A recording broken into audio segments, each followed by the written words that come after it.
नमस्कार छात्र छात्राएँ, मैं जितेंद्र कुमार। आज ये अध्याय आपका 2 है। तो अध्याय 2 में क्या कहा गया है? रेखाक्षरों को मिलाने के नियम। तो वैसे तो हमारे बहुत से वीडियो पड़े हुए हैं जो आपको मिल जाएंगे, लेकिन हम पुनः डालने का प्रयास कर रहे हैं कि आपको कई तरह से इसको समझाया जा सके और आप समझ जाएं। तो रेखाक्षरों को मिलाते समय लेखनी को नहीं उठाना है, इसमें लिखा भी है। तो अब ये पढ़ाई होगी एक समझाने के साथ होगी। तो जैसे अब अपनी किताब में देखिएगा, अब बम लिखा है, तो बम में तो ये बा और ये माँ, तो मतलब लेखनी तो नहीं उठेगी, लेकिन लाइट डार्क का जो अंतर है वो तो हम करेंगे। तो ये आपका ये बम हो गया, बामा बम। और तक लिखना है तो तक में क्या है? ये ता है और ये का है, तो दोनों लाइट हैं, ये अधोगामी ये अग्रगामी है। तक हो गया। तो तल, तो ये ता है और ये ऊर्ध्वगामी ला है, तो मतलब लेखनी नहीं उठी और शब्द बन गया। तो ये एक बार देख लीजिए आप, ये हमने बताया नंबर 1। अब नंबर 2 में क्या है? सा और ला के अतिरिक्त किसी रेखाक्षर की दिशा नहीं बदलती। अब पर मर मर बच है, ठीक है। तो देखिए इसमें एक साफ साफ कहा गया है कि सा ला के अतिरिक्त, मतलब सा हमारा जो ऐसे भी बनता है, ऐसे बनता है, ला हमारा ऐसे भी बनता है, ऐसे भी बनता है, ठीक है। ये दोनों तल्ला बनते हैं, सा बनते हैं, लेकिन और जो रेखाक्षर होते हैं जैसे कि वैसे ही रहते हैं। अगर पर लिखना है मुझे तो ये पा और ये रा, मतलब ये आप उल्टा सीधा नहीं कर सकते। मर है तो मर में ये माँ और ये रा, इसको उल्टा सीधा नहीं कर सकते, जो है वही रहेगा। तो बच भी इसी प्रकार है, तो बा और ये चा, ये डार्क है लाइट है, तो जो है वही रहेगा, इसमें परिवर्तन नहीं कर सकते। इसका मतलब सा और ला बदल सकता है और बाकी जो है वही रहेगा।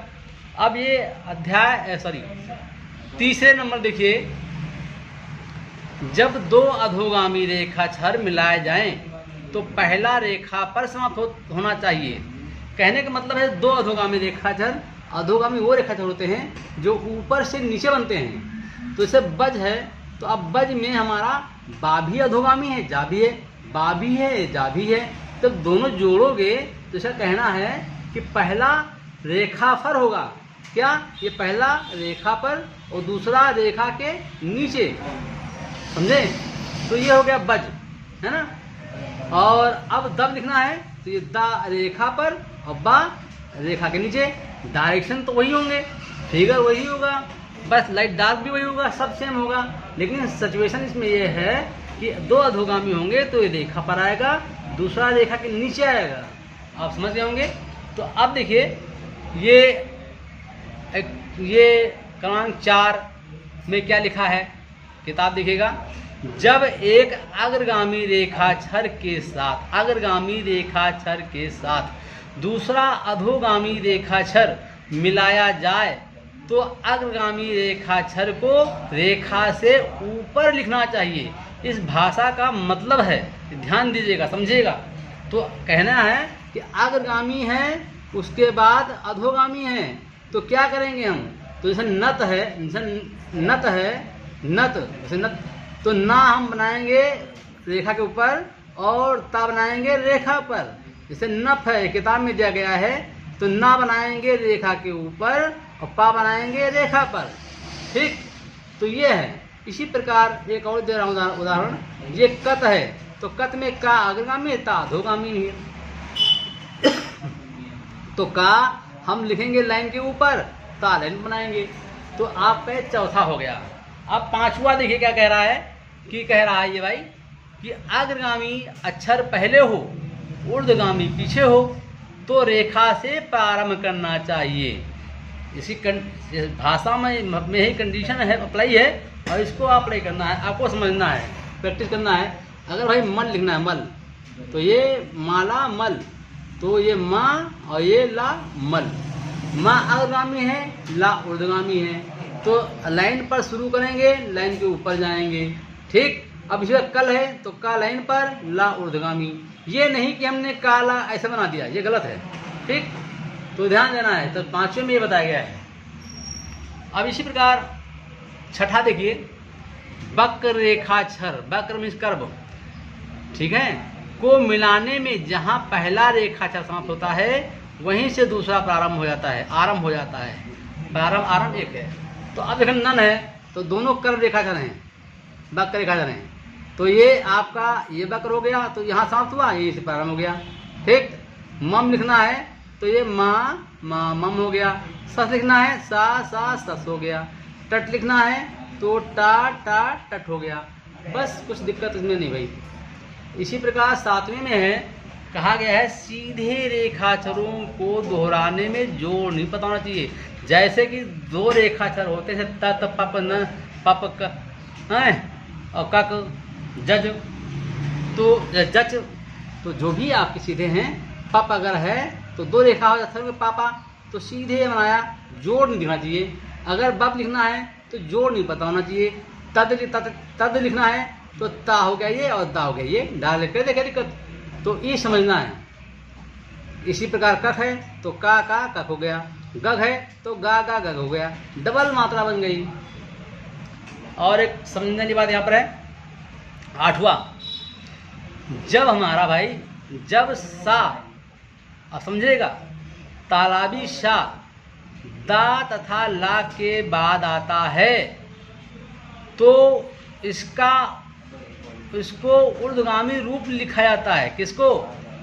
सा को। सा हमारा अगर दा और ला के बाद आता है तो शा हमारा ऊर्ध्व बनेगा, अधो नहीं। जैसे देखो, जैसे कहें 10, तो 10 में साया दा के बाद तो सा बनेगा ऊर्ध्वगामी।